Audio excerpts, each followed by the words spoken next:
अस्सलाम वालेकुम, मैं हूँ शाहजेब खानजादा। तहरीक इंसाफ की हुकूमत मुआशी कारकर्दगी और गवर्नेंस की वजह से तनकीद की जद में थी ही, मगर अब अपोजिशन एक नया बयानिया बनाने की कोशिश कर रही है।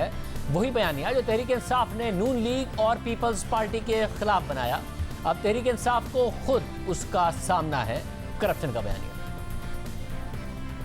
की हुकूमत पाकिस्तान की तारीख में सबसे करप्ट तरीन हुकूमत रहा। You can't spell corruption without the words PTI. Transparency international, जब बाकी हुकूमतें थे आप लोग थकते नहीं थे हमें सुनाना ट्रांसपेरेंसी इंटरनेशनल, ट्रांसपेरेंसी इंटरनेशनल। अब ट्रांसपेरेंसी इंटरनेशनल क्या कह रहा है कि पीटीआई की हुकूमत में सबसे ज्यादा करप्शन हुआ है। पीटीआई का ऑडिटर जनरल का रिपोर्ट कहता है कि 270 बिलियन रुपीस का इरेगुलरिटीज हुआ है। सूबे महाज की वजीर पे करप्शन के इल्जाम, नैब खामोश है।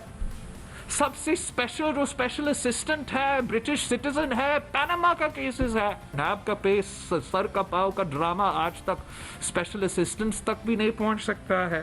पोलियो में करप्शन, हज में करप्शन, पीआईए में इतना करप्शन कि उन्होंने पीआईए को बिठा दिया है। पूरा पंजाब जादू और करप्शन से चल रहा है। हर डिस्ट्रिक्ट, हर डीसी, हर ठेका, हर ओहदा, हर अपॉइंटमेंट आप पूछे कौन अपॉइंट करता है और पैसा कहां जाता है। मिलियंट्री सुनामी में करप्शन, मालम जब्बा में करप्शन। केपीके ने तो करप्शन का रिकॉर्ड्स तोड़ दिया। वहां के लोग शर्मिंदा हो गया कि आपने इतना करप्शन कैसे कर दिया। इनका फॉरेन फंडिंग केस में करप्शन। मीडिया चुप, नैब चुप, इलेक्शन कमीशन इस पर डेट पर दे कि ये तो कोई सो मोटो नहीं, ये सुस्त रवि का शिकार नहीं। शुगर पे करप्शन, आटा पे करप्शन, तेल पे करप्शन, हर पाकिस्तानी का जेब पे डाका। हम करप्ट है ये फरिश्ते। नैब चेयरमैन को कोई शर्म नहीं आता। केपीके आज तक उनका बीआरटी का सिलसिला, जिससे खान का किचन चलता है, जिससे पीटीआई का इलेक्शन कैंपेन चलता है, जिसका अली जैदी उनका वजीर का फ्रंटमैन कॉन्ट्रैक्टर है। हम तो मुतालबा करते हैं सुप्रीम कोर्ट ऑफ पाकिस्तान से कि आप अगर जैसे नैब चेयरमैन कहता है कि बीआरटी पे स्टे ऑर्डर है, स्टे ऑर्डर हटाओ। ये क्या बात है? कैसे दो निजाम है एक पाकिस्तान में? सिंध का वजीर आला हर दूसरा हफ्ता चक्कर पेशी भुगता है नैब का, वो भी इस्लामाबाद में। बीआरटी पे स्टे हटाओ, नैब का केस चलाओ और पकड़े जिसने करप्शन किया है केपीके के अवाम का पैसा के साथ। आज तक करप्शन कर रहे हैं कानूनी तहफ़्फ़ुज़ के साथ। सिर्फ यही नहीं, बिलावल भुट्टो जरदारी ने सवाल उठाया कि अलीमा खान सिलाई मशीन से बैरून मुल्क जायदादें खरीदती हैं, जहांगीर तरीन पर आती है तो वो बैरून मुल्क कैसे चले जाते हैं। साथ ही उन्होंने तहरीक इंसाफ के अहम मंसूबों से मुताल्लिक करप्शन की बात की। सुप्रीम कोर्ट से मुतालबा किया कि वो बीआरटी के ऊपर से स्टे ऑर्डर हटाएं। अहम बात यह है कि खुद चेयरमैन नैब के मुताबिक बीआरटी केस में रेफरेंस तैयार है, मगर मामला सुप्रीम कोर्ट में है। एक बड़े अरसे से बीआरटी से मुताल्लिक तहकीकात में कोई पेशरफ्त नहीं हुई। जुलाई 2018 को पेशावर हाई कोर्ट ने नैब को बीआरटी मंसूबे की तहकीकात का हुक्म दिया था और फिर खैबर पख्तूनख्वा हुकूमत उस फैसले के खिलाफ सुप्रीम कोर्ट चली गई। स्टे ऑर्डर ले लिया गया और अब तक ये मामला सुप्रीम कोर्ट में है, जबकि नैब ने सुप्रीम कोर्ट के स्टे ऑर्डर को चैलेंज भी नहीं किया। इसलिए बार बार सवाल उठता है कि कोई और अगर स्टे ऑर्डर ले तो तहरीक इंसाफ सवाल करती है, वज़ीर आज़म सवाल करते हैं कि तहकीकात के खिलाफ कौन स्टे ऑर्डर लेता है, मगर पेशावर बीआरटी के खिलाफ तहकीकात हो इस पर क्यों तहरीक इंसाफ की खैबर पख्तूनख्वा हुकूमत ने स्टे ऑर्डर लिया हुआ है। वकला सवाल उठा रहे हैं कि कोई और स्टे ऑर्डर ले तो फौरी तौर पर, या किसी की जमानत का मामला हो तो नैब फौरी तौर पर कोर्ट जाता है, स्टे ऑर्डर वेकेट कराने की कोशिश करता है, जमानत मंसूख कराने की कोशिश करता है। इस केस में नैब ने वो क्यों नहीं किया? ये सवालात हमारे इस प्लेटफॉर्म से मुख्तलिफ वकला उठा चुके हैं। इसी तरह दिसंबर 2019 को पेशावर हाई कोर्ट ने FIA को बीआरटी पेशावर की तहकीकात का हुक्म दिया था, जिसके खिलाफ एक बार फिर खैबर पख्तूनख्वा हुकूमत सुप्रीम कोर्ट चली गई और अब तक तहकीकात में कोई पेशरफ्त नहीं हो सकी। बिलावल भुट्टो ने अपनी प्रेस कॉन्फ्रेंस में मालम जब्बा केस का भी हवाला दिया, जबकि मालम जब्बा केस के हवाले से भी चेयरमैन नैब ने दावा किया था कि इस केस में भी रेफरेंस तैयार है, मगर मामला अदालत में है। बाद में जब हमने मार्च में तर्जुमा नैब से इस हवाले से पूछा तो उन्होंने कहा था कि मालम जब्बा का केस अभी ज़ेरे तफ्तीश है, उसे नैब की एग्जीक्यूटिव बोर्ड की मीटिंग में पेश कर दिया जाएगा और एग्जीक्यूटिव बोर्ड का जो भी फैसला होगा उससे सबको आगाह कर दिया जाएगा। गुज़िश्ता साल दिसंबर में चेयरमैन नैब ने कहा था कि रेफरेंस तैयार है। उसके बाद नैब के एग्जीक्यूटिव बोर्ड की 6 मीटिंग्स हो चुकी हैं, 6 मीटिंग, मगर अब तक मालम जब्बा केस के हवाले से कोई पेशरफ्त सामने नहीं आ सकी है। आज हमने नैब तर्जुमान से पूछा कि चेयरमैन नैब ने कहा था कि रेफरेंस तैयार है, तो अब मालम जब्बा केस कहां खड़ा है, तो उन्होंने कोई जवाब नहीं दिया। दूसरी तरफ आज बिलावल भुट्टो जरदारी ने एक और केस से मुताल्लिक बात की और वो केस के इलेक्ट्रिक के मालिक अबराज ग्रुप के हवाले से है, जिस पर उन्होंने मुख्तलिफ इल्जाम लगाए। पीटीआई का अपना, FIA का अपना रिपोर्ट कि इमरान खान का ATM, अबराज ग्रुप और के इलेक्ट्रिक का जो करप्शन है, ये रिपोर्ट दबाया गया है। इस पे कोई एक्शन नहीं लिया गया है। आज तक रियासत पाकिस्तान ATM, इमरान खान, अबराज ग्रुप को फैसिलिटेट कर रहा है, जिन पे इल्जाम है, संगीन इल्जाम है कि बिल गेट्स जैसे फाउंडेशन से वो चोरी कर रहे हैं। इनके इतने अरबों रुपया का प्रॉफिट्स है, अरबों रुपया का प्रॉफिट्स है, और आपका गैस चोरी कर रहे हैं। इस रिपोर्ट में है, आज तक 1 रुपया नहीं दिया है। अरबों रुपए का गैस खा चुके हैं, उनका कोई एग्रीमेंट ही नहीं है गैस लेने का। इस पे कोई मीडिया बात करने को तैयार नहीं, इसलिए अबराज तो इमरान का फ्रंटमैन है। बीवी के किताब में लिखा है कि ये फंड करता था, खुद मानता था कि मैं इमरान खान को फंड करता हूं। जब ब्रिटेन में, UK में पकड़ा गया, फोन कॉल किसको कर रहा था? इमरान को और आरिफ अलवी को। बिलावल भुट्टो जरदारी का आज मजीद कहना था कि उन्होंने वजीर आजम को 2 चैलेंज दिए, मगर वो सामना नहीं कर सके, इसलिए एक नया चैलेंज देता हूं। 1,987,000 सेकंड्स हो चुके हैं, 33,120 मिनट्स हो चुके हैं, 552 आवर्स हो चुके हैं, 23 डेज हो चुके हैं, 3 वीक्स एंड 2 डेज भी हो चुके हैं। लेकिन आज तक जो मेरा चैलेंज था कि NICVD के मुकाबले में एक हुकूमत का हॉस्पिटल बताए जो PTI ने पिछले सालों में खुद बनाया हो, एक भी आज तक इस चैलेंज का जवाब नहीं दे सकते हैं, भाग रहे हैं। एक नाम ले, समझ, एक ही कहा ना, नेशनल असेंबली के फ्लो पे मैंने चैलेंज किया था वजीर आजम को कि डिबेट में या पार्लियामान में या TV पे हमारा डिबेट का चैलेंज कबूल करे, आमने सामने आए, हम आपको डिबेट करने को तैयार है। उससे भी डर गया, उससे भी हमारा वजीर आजम बुज़दिल फेस करने को तैयार नहीं। अगर वहाँ वो डरता है, शौक है TV का, तो TV पे करने को तैयार, मगर PTI की हुकूमत इस चैलेंज से भी भाग रहा है। मैं चैलेंज देता हूँ PTI की हुकूमत को, पंजाब हो या KP, आपका per capita testing rate Sindh का बराबर को लेकर आए। पिछला चैलेंज से भागा, पहले चैलेंज से भागा, आज का चैलेंज से तो नहीं भागे, और हमारा सिंध का पर कैपिटा टेस्टिंग जो पाकिस्तान के हर सूबा से आगे है, उसका जरा मुकाबला करके दिखाए। बिलावल भुट्टो जरदारी की प्रेस कॉन्फ्रेंस के बाद मुराद सईद सामने आए, उन्होंने प्रेस कॉन्फ्रेंस की और बिलावल भुट्टो जरदारी को जवाब दिया। उन्होंने बात की कोरोना के ऊपर। दुख ये है कि पहले दिन से ये कह रहे थे कि लॉकडाउन लॉकडाउन लॉकडाउन। ये सिंध हुकूमत थी और यही फर्जंद जरदारी था कि इन्होंने कहा कि कोई भूख से नहीं मरता, लेकिन आज ऑक्सफाम की रिपोर्ट आके ये कहती है कि भूख से ज्यादा लोग मरेंगे बनिस्बत कोरोना से जो अमवात होगी। स्मार्ट लॉकडाउन के कॉन्सेप्ट के ऊपर इन्होंने शोर मचाया। आज दुनिया कह रही है कि हमें स्मार्ट लॉकडाउन ही वाहिद हल है, तो ये मॉडल भी सक्सेसफुल रहा, दुनिया ने उसको अप्रिशिएट किया। फर्जंद जरदारी करप्शन की बात कर रहा था। ऑडिटर जनरल की जो पहले साल की रिपोर्ट थी, मौसूफ ने घुमा फिरा के बात करने की कोशिश तो की। 98% इर्रेगुलरिटीज में कमी आ चुकी है। 98% इनके आखिरी साल का अगर आप देखें तो उसमें कमी आ चुकी है। ये इमरान खान की हुकूमत है। तो मैं कौम के सामने एक दफा फिर चैलेंज करता हूं कि पार्लियामेंट में बहस करनी है, इशू आपकी मर्जी का होगा, किसी भी इशू टॉपिक आपकी मर्जी का होगा। पार्लियामेंट में आपको खुशामदीद कहते हैं। जब आप बात करें, गुजारिश इतनी सी है कि 9 तो 11 ना हो। अगर मीडिया के सामने बात करनी है तो मैंने आपको यह भी दावत दी थी कि अंपायर भी आपकी मर्जी का, किसी जगह पे डिबेट करनी हो तो डिबेट कर लेते हैं। इसके अलावा वज़ीर इत्तलात शिबली फराज ने भी रद्द-ए-अमल देते हुए कहा कि बिलावल भुट्टो ने अपनी प्रेस कॉन्फ्रेंस में गिरी हुई ज़बान इस्तेमाल की। वज़ीर आज़म इमरान खान और उनकी हमशीरा के बारे में बातें उनको ज़ेब नहीं देती। वज़ीर आज़म की बहन का सियासत से कोई ताल्लुक नहीं। उनका मज़ीद कहना था कि बिलावल भुट्टो के पास सियासी तौर पर कोई एजेंडा नहीं है, इसलिए वो ऐसी बातें कर रहे हैं। इमरान खान पर करप्शन का इल्ज़ाम लगाने से पहले बिलावल भुट्टो जरदारी को 10 बार सोचना चाहिए था। बिलावल भुट्टो इन बातों के बजाय अपने और ख़ानदान पर उठाए गए सवालात के जवाब दें। हमने तहरीक इंसाफ के बहुत से रहनुमाओं को और वुज़रा को आज उन सवालों के हवाले से जो कि बिलावल भुट्टो ज़रदारी की तरफ से मुख्तलिफ हुकूमती मंसूबों पर उठाए गए हैं और नैब की तहकीकात उन पर क्यों नहीं हो रही हैं उस हवाले से उठाए गए हैं, दावत दी, मगर कोई भी प्रोग्राम में नहीं आया इन बातों के जवाब देने के लिए। और अब तहरीक इंसाफ के हवाले से मुसलसल सवाल उठ रहा है कि क्या पंजाब हुकूमत की गवर्नेंस तहरीक इंसाफ इस तरीके से आगे लेकर चल सकती है। वफाकी हुकूमत के हवाले से तो खुद वज़ीर आज़म का बयान सामने आया कि उन्होंने अपने वुज़रा को 6 महीने दिए हैं कि हमें अपनी 6 महीने में कारकर्दगी बेहतर करनी है।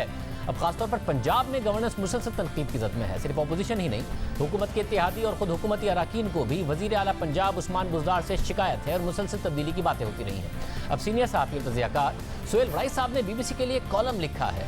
एक कॉलम उन्होंने लिखा जिसमें उन्होंने कहा कि 6 महीने का एक सोख दायरा है। फिर एक कॉलम उन्होंने पंजाब हुकूमत के हवाले से लिखा जिसके मुताबिक कहा जा रहा है कि पंजाब में मुतबादिल पर संजीदा गुफ्तगू शुरू हो चुकी है। तहरीक इंसाफ के अंदर से अलीम खान, असलम इकबाल, इसके अलावा हाशिम जमाबख्त और मोहसिन लगारी उस्मान बुज़दार के मुतबादिल हो सकते हैं, लेकिन गुजरात के चौधरियों के हवाले से अभी तक इबहाम है। सुहेल वड़ाई लिखते हैं कि चौधरियों के इस दावे में वजन है कि उन्होंने पंजाब को बेहतर तौर पर चलाकर दिखा दिया था और अगर उन्हें दोबारा मौका दिया गया तो वो इससे भी बेहतर तौर पर चला सकते हैं। मगर इमरान खान चौधरी परवेज़ इलाही को वज़ीर आला बनाने की मुखालफत करेंगे क्योंकि वो समझते हैं कि अक्सरियत तो तहरीक इंसाफ की है। ऐसे में इत्तेहादी काफ़िली को पंजाब में इक़्तिदार देने का मतलब तहरीक इंसाफ की छुट्टी होगी।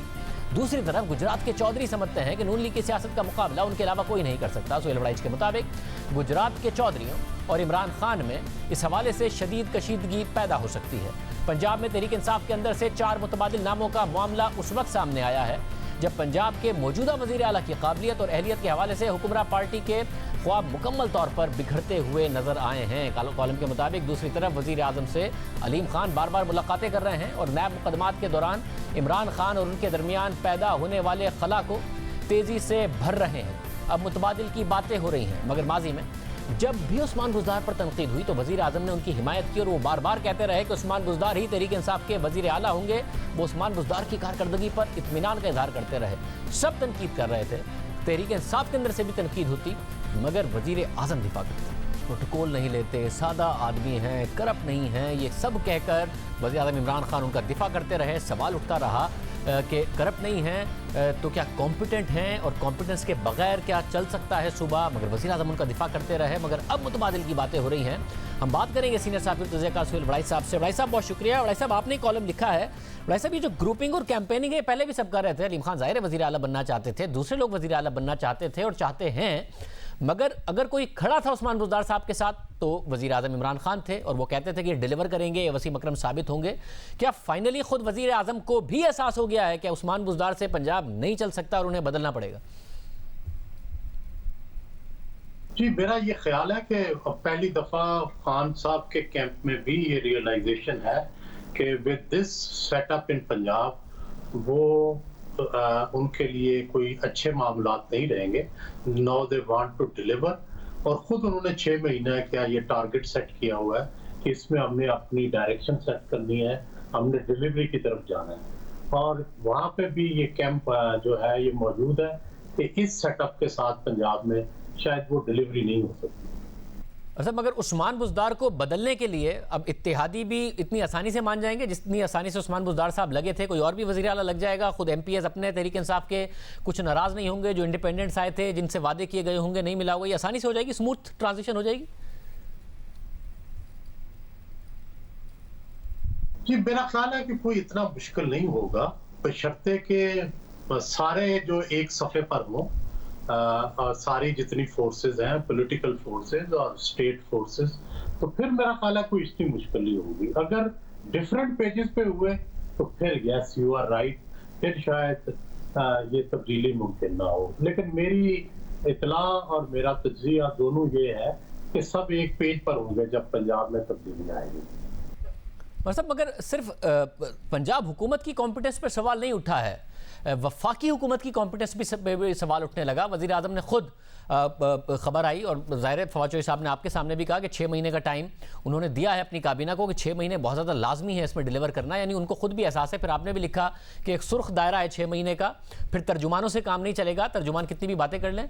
मगर पिछले 2-3 दिन में नज़र आ रहा है जैसे तर्जुमान ही ज़्यादा एक्टिव हैं, ट्विटर पर टॉप ट्रेंड बनाना, ये दिखाना कि कितनी ज़बरदस्त कारकर्दगी वज़ीर आज़म की रही है, वज़ीर आज़म ऑफिस से ये बातें सामने आ रही हैं।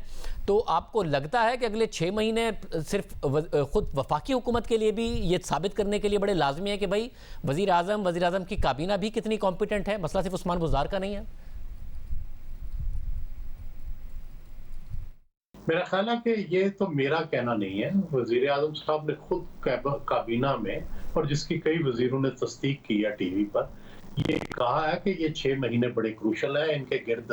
उन्होंने सुर्ख दायरा तो नहीं किया, कहा सुर्ख दायरा मैंने लगाया है कि इसमें उन्हें कारकर्दगी दिखानी पड़ेगी, क्योंकि अगर वो कारकर्दगी अब नहीं दिखाते और उनके ऊपर जो सवालात हैं वो बंद नहीं होते, तो फिर ऐसा नहीं होता कि रियासत नीचे से नीचे जाती जाए, मईशत नीचे से नीचे जाती जाए, कारकर्दगी हो ना और फिर भी आपकी हुकूमत की बल्ले बल्ले होती रहे। ऐसा नहीं होगा। फिर कोई ना कोई, जैसे मैं पहले गुजारिश करता हूँ कि कोई ना कोई तब्दीली का फिर रास्ता निकल आता है, अल्टरनेट डेवलप हो जाते हैं और रास्ते निकल आते हैं, एहतजाज शुरू हो जाता है।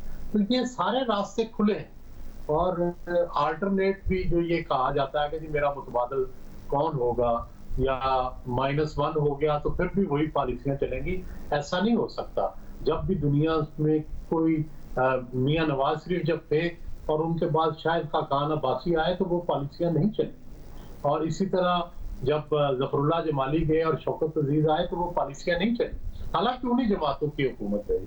तो अब भी अगर पीटीआई की भी हुकूमत रही और कोई नया वज़ीर आज़म आया तो आप देखेंगे कि पॉलिसियां भी तब्दील होंगी और शायद गवर्नेंस के अंदर भी तब्दीली आएगी। सब मगर जैसा कि फवाद चौधरी साहब कहते हैं कि माइनस इमरान खान इसलिए नहीं हो सकते क्योंकि इमरान खान तहरीक इंसाफ से भी बड़े हैं, और ये बात तो दुरुस्त है कि तहरीक इंसाफ को इमरान खान ने ही खड़ा किया है। अगर इलेक्शन तहरीक इंसाफ जीती है तो वो इमरान खान की वजह से ही जीती है, और इमरान खान को माइनस करना जमहूरियत के लिए कोई एक अच्छी खबर नहीं होगी कतई तौर पर, जो पाकिस्तान का माजी रहा है। तो अगर वो है ही तहरीक इंसाफ से बड़े बकौल फवाद चौधरी, तो माइनस कैसे हो सकते हैं? देखिए शाहजेब साहब, मैं तो तारीख का एक अदना तालिब इल्म हूँ। भुट्टो से बड़ा कौन था? पीपल्स पार्टी से भी बड़े थे, बाद लोग तो कहते हैं वो मुल्क से भी बड़े थे, लेकिन कोई मुल्क से बड़ा, कोई अपनी पार्टी से बड़ा नहीं होता। आप देखें कि जुल्फ़िकार अली भुट्टो जब चले गए तो मोहम्मद खान जुनेजा जैसा नामालूम शख्स को ला के वज़ारत उज़्मा पे बिठा दिया गया। तो इसलिए यहाँ कुछ भी हो सकता है। अगर आप परफॉर्मेंस ना दिखाएं, आपके ऊपर कल को कोई नए इल्जामात लग जाए, करप्शन का इल्जाम ना लगे, कोई और लग जाए, तो मेरा नहीं ख्याल कि कोई भी बंदा नागुज़ीर है या उसको हटाना नामुमकिन है। पाकिस्तान और थर्ड वर्ल्ड के ममालिक में ये कुछ ऐसा नहीं होता कि कोई नागुज़ीर हो जाए, कोई -1 करना मुश्किल हो, ऐसा कुछ नहीं है। और दूसरी असल बात है कि हाँ, परफॉर्मेंस दिखाएं, अच्छी गवर्नेंस दिखाएं, आवाम को खुश रखें, तो फिर उन्हें कोई नहीं हटा सकता। फिर क्यों कोई हटाएगा उनको? सवाल तो तभी उठ रहे हैं कि मईशत नीचे जा रही है, बेरोजगारी बढ़ रही है, मसाइल बढ़ रहे हैं, इसीलिए ये सवाल उठ रहे हैं ना। इनको ठीक कर लें तो सारे सवाल बंद हो जाएंगे। साहब, यानी स्टेटस को के साथ अब नहीं चला जा सकता। पंजाब में भी, मरकज़ में कारकर्दगी बेहतर करनी पड़ेगी और पंजाब में शायद वज़ीर आला बदलना पड़ेगा। आप कह रहे हैं कि हर वो क्वार्टर जो कि पाकिस्तान की सियासत पर फ़र्क डाल सकता है, उसे भी इस बात का इदराक हो गया है। दुरुस्त कह रहे हैं, बिल्कुल। या तो देखें ना, ये ड्रास्टिकली चेंज कर लें अपने वेज एंड मीन्स, और इसीलिए शायद पहले पंजाब में तब्दीली आएगी और पंजाब में तब्दीली से देखा जाएगा कि किस हद तक गवर्नेंस और डिलीवरेंस हुई है। और अगर पंजाब में तब्दीली के बाद भी यही मामला रहा तो फिर मुझे नहीं लगता कि इस तरह की गवर्नेंस के साथ 5 साल पूरे किए जा सकते हैं। मुझे बड़े शदीद इस बारे में शुबहात और तफलात हैं। मतलब मगर ऑपोजिशन ना तो मूड में है, ना ही ऑपोजिशन की इस वक्त इस्तात नजर आती है इस हुकूमत को गिराने की।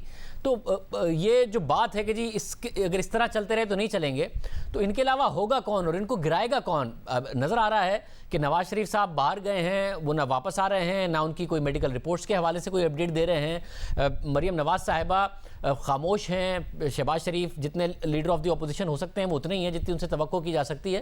तो कौन करेगा ये? क्या मौलाना फजल रहमान से बिलावल मिल भी लें तो ये कुछ क्या कर सकते हैं? हुकूमत का क्या बिगाड़ सकते हैं?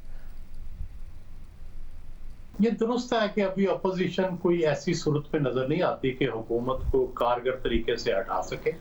लेकिन शाहजेब साहब, मैं नवाबजादा नसरुल्लाह खान से सुनता रहा हूँ कि उनके यहाँ जब वो इत्तेहाद बनाते थे ना, तो एक दो पार्टियां होती थी, बाकी छोटे छोटे नाम होते थे। तो हम उस हंसते हुए उनसे पूछते थे, नवाज साहब ये क्यों आपने शामिल कर लिया? उन्होंने कहा जब हुकूमत और अपोजिशन की लड़ाई होती है तो उसमें पत्थर भी फेंके जाते हैं, कंकरियां भी फेंकी जाती हैं और बाज़ औक़ात मट्टी भी फेंकनी पड़ जाती है। तो बात ये होती है कि जब हुकूमत के लोग खिलाफ हो जाएंगे, जब लोग उठ जाएंगे, जब हुकूमत की पॉलिसियां जो है उनके अदम इत्मीनान हो जाएगा, तो फिर यही कमजोर अपोजिशन आपको बड़ी लगने लग जाएगी। फिर यही कमजोर अपोजिशन जो है आपको ऐसे लगेगा कि जैसे इससे ऐसा कोई मजबूत नहीं है। ये परसेप्शंस की बात होती है। वोट तो तकरीबन नून ने भी काफी लिए हुए हैं, पीपल्स पार्टी ने भी अक्सरियत ली हुई है। तो वोटों की बात नहीं है ना, आवाम में मकबूलियत की बात है। ये होता है तासुर। तो जब ये अपोजिशन का ये तासुर आएगा, आप देखेंगे टोटली इस अपोजिशन के बारे में सोच ही बदल जाएगा। बहुत शुक्रिया। सुहेल बड़ाई साहब हमारे साथ मौजूद थे। पंजाब में उन्हें तब्दीली नज़र आ रही है। मरकज़ में भी उनका ख्याल है कि 6 माह के अंदर चीज़ें बेहतर करना होगी, गवर्नेंस को, कारकर्दगी को बेहतर करना होगा। अपोजिशन ने अब करप्शन के इल्ज़ाम लगाना शुरू कर दिए हैं। जो बयानियाँ तहरीक इंसाफ बनाती थी वो अब अपोजिशन बना रही है। साथ ही लियारी गैंग वॉर के हवाले से पीपल्स पार्टी के खिलाफ अली जैदी साहब आए थे और ज़ाहिर पीपल्स पार्टी ने वो सारे जवाब देने हैं जो कि आज तक पैदा होते रहे हैं, मगर खुद तहरीक इंसाफ के लिए सवाल पैदा हो गए हैं। लियारी गैंग वॉर का सबसे अहम किरदार उज़ैर बलोच आज अदालत में अपने बयान हल्फी से ही मुकर गया। वो बयान जिसमें उसने पीपल्स पार्टी की आला क़यादत पर इल्ज़ामात लगाए थे, उस बयान से ही पीछे हट गया। कराची जेल में इंसदादी दहशतगर्दी अदालत में आज अरशद पप्पू कत्ल केस की समाअत हुई। उज़ैर बलोच को अदालत में पेश किया गया। रेंजर्स प्रोसिक्यूटर ने उज़ैर बलोच के एतराफ़ी बयान को केस का हिस्सा बनाने की दरख्वास्त की, जिस पर अदालत ने मुलजिम से पूछा कि क्या हम आपके एतराफ़ी बयान की कॉपी को इस केस का हिस्सा बना दें। मुलजिम उज़ैर बलोच ने अदालत में कहा कि इसका कोई एतराफ़ी बयान रिकॉर्ड ही नहीं हुआ, जिस पर जज ने रिमार्क्स देते हुए कहा कि आपका जज के सामने एतराफ़ी बयान रिकॉर्ड हुआ है और उस पर आपके दस्तखत भी मौजूद हैं। कल को इस केस के ट्रायल से भी मुकर जाओगे कि कोई ट्रायल नहीं हुआ। केस की समाअत के दौरान अदालत ने लंदन में मुकीम मुलजिम हबीब जान को इश्तिहारी करार दे दिया। उसके अलावा अदालत ने गैंग वॉर के दीगर अहम कारिंदों को भी इश्तिहारी करार दे दिया। अदालत ने 25 जुलाई को पुलिस मुकाबले में मारे गए बाबा लाडला से मुताल्लिक रिपोर्ट भी तलब कर ली और आइंदा समाअत पर मुलजिमान पर तरमीमी फर्द जुर्म आयद करने की तारीख मुकर्रर कर दी। उज़ैर बलोच आज अपने बयान हल्फी से मुकर गया। हालांकि जब जनवरी 2016 में मुलजिम को गिरफ्तार किया गया और फिर उसके बाद तकरीबन 1.25 साल के बाद 4 अप्रैल 2017 को ये बयान हल्फी उस वक्त सामने आया जब रेंजर्स एहलकारों के कत्ल के केस में रेंजर्स ने यह बयान हल्फी जमा कराया और इस बयान हल्फी में 1 साल पहले यानी 27 अप्रैल 2016 की तारीख दर्ज थी। यानी बयान हल्फी पर लिखी गई तारीख के मुताबिक उसे 1 साल पहले मजिस्ट्रेट के सामने रिकॉर्ड किया गया। फिर ये बयान हल्फी हमने आपको अपने प्रोग्राम में दिखाया था और इस बयान हल्फी में जो बातें हैं उसमें से ज़्यादातर बातें उस JIT का हिस्सा हैं जो अली जैदी सामने लाए थे। बिलावल भुट्टो जरदारी ने आज मीडिया से बात करते हुए कहा कि JIT का खेल खुद तहरीक इंसाफ के गले पड़ गया। JIT का गेम जो ये खेल रहे हैं ये अब उनके ही गला पे पड़ गया है और जिन लोगों का वो ही जिक्र कर रहे थे आप उनके ही बयानात निकाले कि आज वो क्या कहते हैं, किस जमात के साथ खड़े हैं। आज से नहीं, 2014 से नहीं मगर 2011 से लेके आज तक किसको सपोर्ट कर रहे थे। तहरीक इंसाफ के रहनुमा और वफाकी वजीर अली जैदी 2017 से उज़ैर बलोच, निसार मुराई और सानेह बल्दिया टाउन फैक्ट्री की JIT रिपोर्ट सामने लाने का मुतालबा करते आए हैं, मगर जब सिंध हुकूमत ये रिपोर्ट सामने लाई तो अली जैदी ने उसे नामुकम्मल करार दे दिया और फिर खुद एक और JIT ले आए मगर इस जीआईटी में पीपल्स पार्टी पर ही नहीं, खुद उनके अपने इत्तेहादी जुल्फिकार मिर्जा पर भी संगीन इल्जामात लगाए गए हैं। पीपल्स पार्टी के क़यादत पर जो इल्जामात लगे हैं वो संगीन हैं। जो सवालात उठ रहे हैं वो सवालात हम इस प्लेटफॉर्म से बार बार उठाते रहे हैं और पीपल्स पार्टी सबसे बरी जिम्मा नहीं है, क्योंकि बात रिकॉर्ड पर है कि जब उम्मीदवारों को पीपल्स पार्टी ने टिकट दिए, उन्होंने उज़ैर बलोच से वफादारी का हल्फ लिया। 2013 के इंतखाबात में कामयाबी के बाद पीपल्स पार्टी की क़यादत उज़ैर बलोच के इशाइये में भी गई। इस सब की वीडियोज़ मौजूद हैं और सबसे पहले अगस्त 2015 में इसी प्रोग्राम के प्लेटफॉर्म से हम इन्हें मंजर आम पर लेकर आए थे, मगर अली जैदी की जीआईटी और ट्वीट्स ने खुद तहरीक इंसाफ और उसके इत्तेहादियों को भी कटहरे में खड़ा कर दिया है और अब तहरीक इंसाफ दिफाई पोजीशन में आ गई है। अली जैदी की जीआईटी में सबसे ज़्यादा जिक्र जुल्फिकार मिर्जा के किरदार का है, मगर हमारे प्रोग्राम में भी अली जैदी ने जुल्फिकार मिर्जा को हीरो करार दे दिया।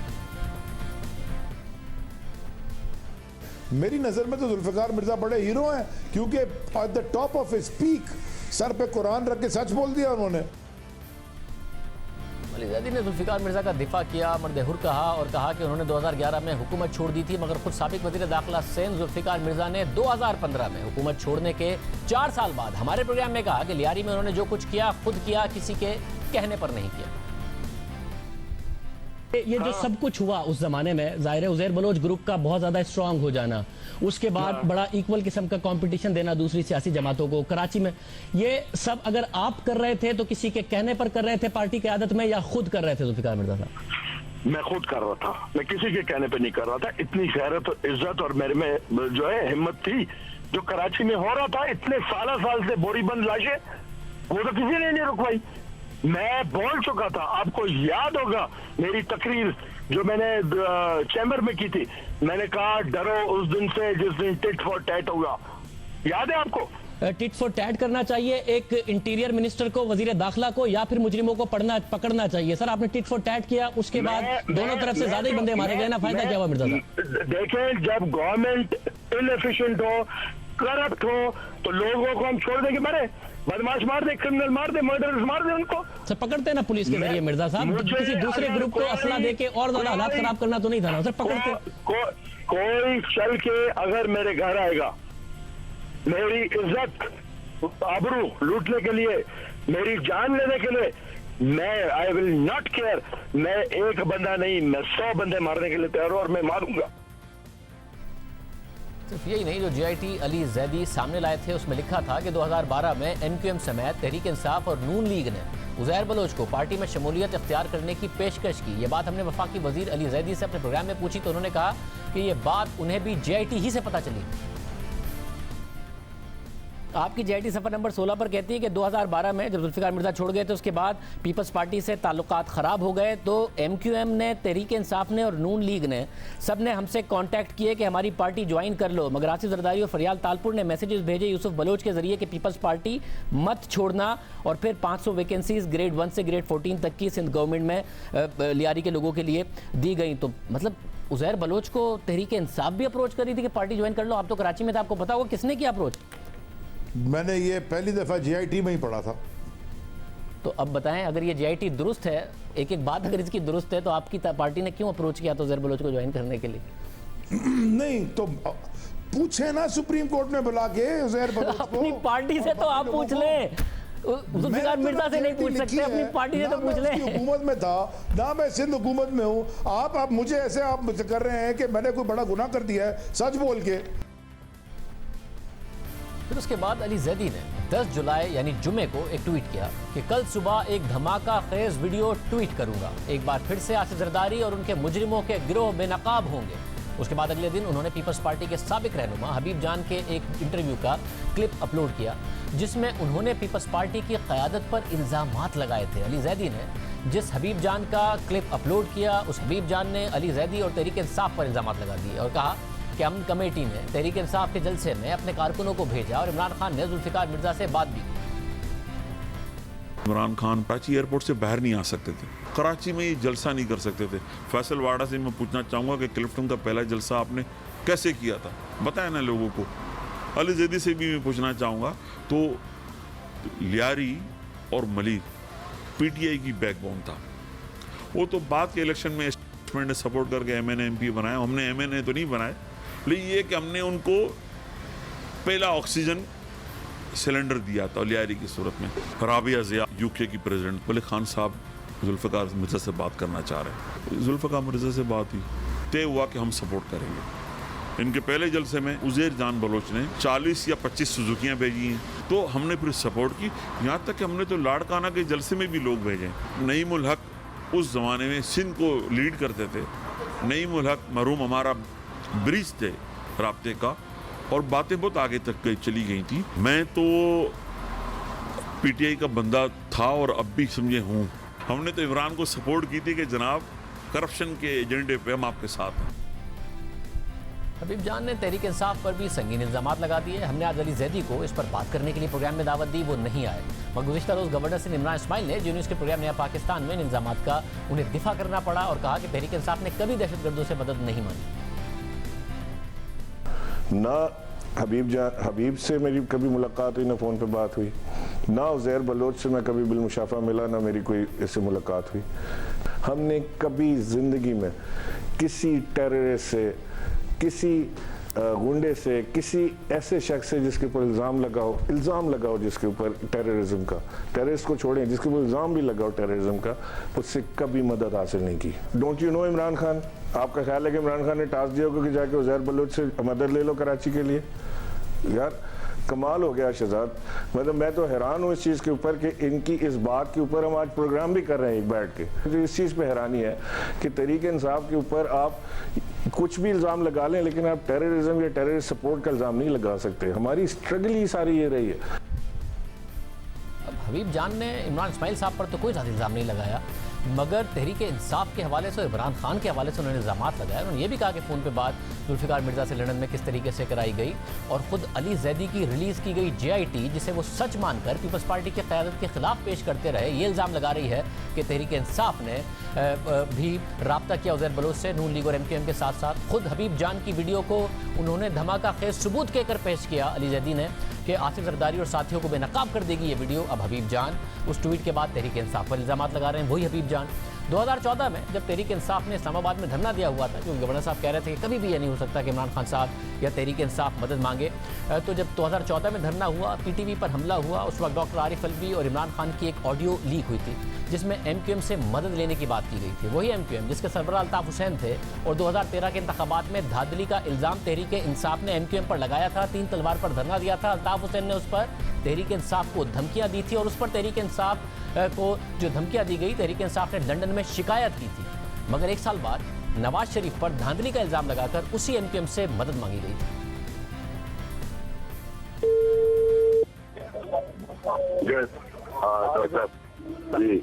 भाई साहब, मेरी एक दरख्वास्त ये थी, ये PTV के अंदर घुसकर नशरियात भी बंद हो गई हैं।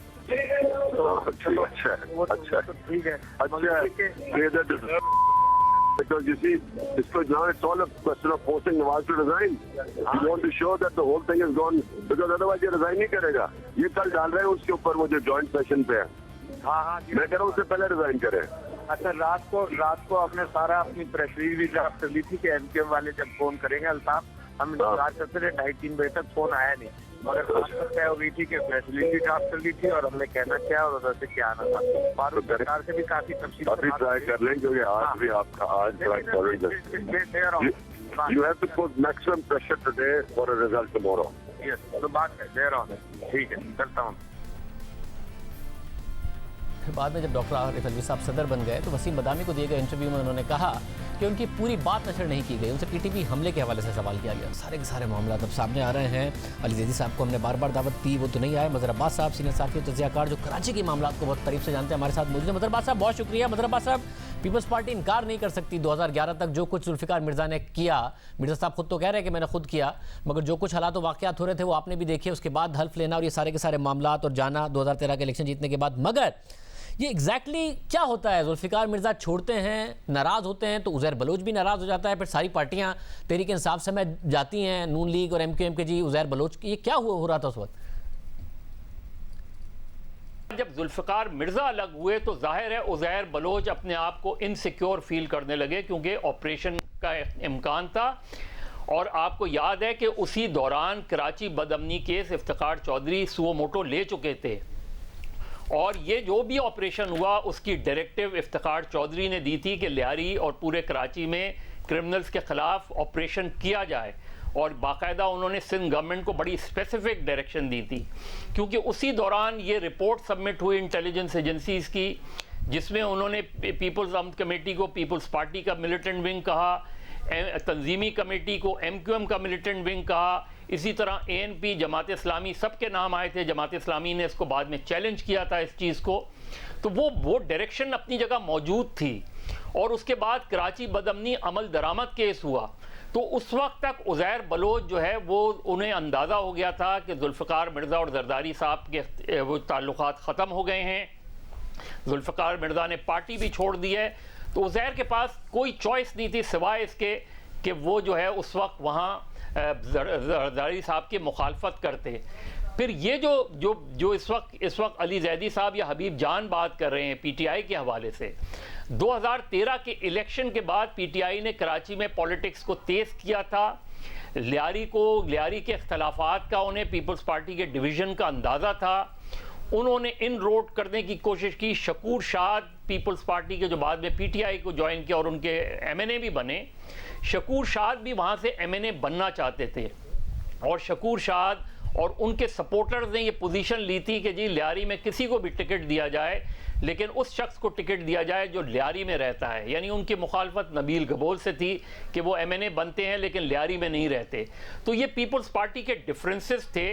तो PTI ने जब वहाँ पॉलिटिक्स शुरू की तो ये PTI के लिए मुमकिन नहीं था कि वो उज़ैर या किसी एक गैंग को, क्योंकि गैंग वॉर स्ट्रॉन्ग हो गया था, कि किसी ना किसी की सपोर्ट हासिल करते। तो हबीब जान के बकौल उन्होंने इसीलिए PTI की सपोर्ट करने की फैसला किया, क्योंकि वो हर सूरत में और उज़ैर की डायरेक्शन के तहत कि हर सूरत में पीपल्स पार्टी के उम्मीदवार को उन्हें हराना था, ताकि वो अपना जो होल्ड है वो कंसोलिडेट कर सकें। PTI के लीडर्स जो है वो ये चाहते थे कि अगर हमने यहाँ से वोट लेना है तो हमें किसी ना किसी तरीके से किसी ना किसी की सपोर्ट तो हासिल करनी पड़ेगी। तो ये बात अपनी जगह दुरुस्त है कि PTI जब वहाँ एहतजाजी धरने वगैरह प्रेस क्लब के, तो वो शकूर शाद, क्योंकि उज़ैर के साथ वो लोग भी थे जो पॉलिटिकल लोग भी थे, जिस तरह मैंने कहा कि ज़फ़र बलोच वगैरह, ज़फ़र बलोच का तो फिर बाद में मर्डर हो गया था, लेकिन और भी पीपल्स पार्टी के, क्योंकि पीपल्स पार्टी के लोगों के पास चॉइस नहीं रही थी। मतलब यानी कि जो हबीब जान और JIT ये दोनों चीज़ें अली जैदी सामने लाए हैं, तो ये जो तहरीक इंसाफ के बारे में कह रहे हैं ये कितना सच कह रहे हैं? इस हद तक तो दुरुस्त हैं कि उनके राब्ते भी थे, वो उधर जाते भी थे, और मैंने खुद हबीब जान से ये बात मालूमात हासिल की थी उस चीज़ में। और फैसल वाडा साहब ने इस चीज़ को कम्प्लीटली डिनाई भी नहीं किया। एक टॉक शो में मैं उनका सुन रहा था कि जी इस तरह PTI के लोग या हबीब माफ़ कीजिएगा हबीब जान वगैरह नहीं आते थे, लेकिन कोई बाज़ाब्ता मुज़ाकरात वगैरह पे इमरान इस्माइल डिनाई कर रहे हैं। लेकिन ये मैं बता सकता हूँ कि 2018 के इलेक्शन में जब PTI कराची में कैंपेन कर रही थी, कैंडिडेट्स का वो कर रही थी, तो लियारी के मामले में ये ज़रूर हुआ है कि उन्होंने कहीं ना कहीं उज़ैर से रब्ता किया, उसके हिमायतियों से रब्ता किया और शकूर शाद की सपोर्ट की बात की। शकूर शाद ने खुद नहीं किया। बहुत शुक्रिया मदर अब्बास साहब, इस हवाले से अपना तजिया दे रहे थे, अपनी इन मालूमात शेयर कर रहे थे। प्रोग्राम एक ब्रेक, एक और आम खबर इस पर बात करेंगे एक ब्रेक के बाद।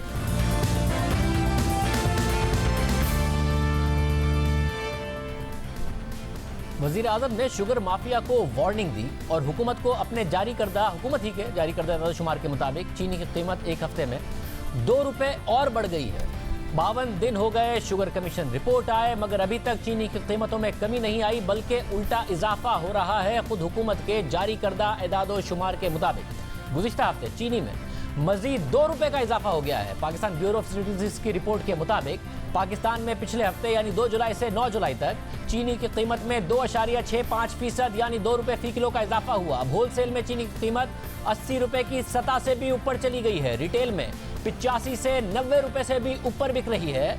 चीनी की कीमत मुसलसल बढ़ रही है। 21 मई को शुगर कमीशन की रिपोर्ट आई तो उसमें बताया गया कि 1 किलो चीनी 63 रुपए 13 पैसे की होनी चाहिए, टैक्स और मुनाफा शामिल करके। इस रिपोर्ट के मुताबिक गुज़िश्ता 1.5 बरस में 100 अरब से ज्यादा का एक्स्ट्रा मुनाफा शुगर मिल मालिकान जेब में ले जा चुके हैं। रिपोर्ट को आए 52 दिन हो गए, उसके बाद 17 अरब रुपए और ले जा चुके हैं। 2 रुपए का और इजाफा हो गया, यानी सालाना 11 अरब रुपए और ले जाएंगे, क्योंकि इस रिपोर्ट के मुताबिक 1 रुपए का इजाफा 5.5 अरब रुपए सालाना मजीद इजाफे का बाइस बनता है और 2 रुपए का इजाफा हो गया। शम्स इस्लाम खान साहब माहिर इजनास हमारे साथ मौजूद हैं। शम्स इस्लाम खान साहब बहुत शुक्रिया। साहब, रिपोर्ट आई उसके बाद तवक्को की जा रही थी कि मार्केट में चीनी की कीमतें कम होंगी, ये बढ़ती क्यों जा रही हैं और बढ़ गई? हाँ, देखिए जी, शुगर में अगर आप देखें 1 जुलाई से तेज़ी आना शुरू हुई है। कोई रोज़ाना की बुनियाद पे रुपया 50 पैसे इस तरह से 1.5 रुपया रोज़ के हिसाब से तेज़ी हो रही है और आज जो मार्केट में कोई 81 तक का जो है रेट पहुंच चुका है।